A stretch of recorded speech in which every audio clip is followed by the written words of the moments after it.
আসসালামু আলাইকুম। সবাই কেমন আছেন? আশা করি সবাই ভালোই আছেন।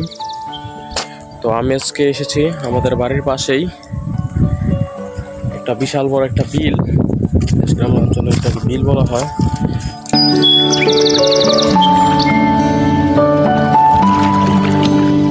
শ্যামলে যাচ্ছে ঘোড়া।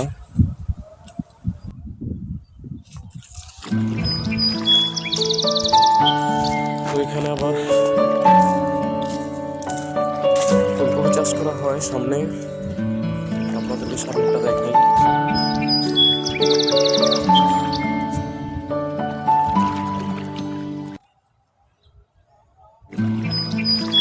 যারা চাষবাস করছেন তারা চাষ করছেন, যারা গাছ নিতে চাচ্ছেন তারা গাছ নিচ্ছেন। খুবই মনোমুগ্ধকর পরিবেশটা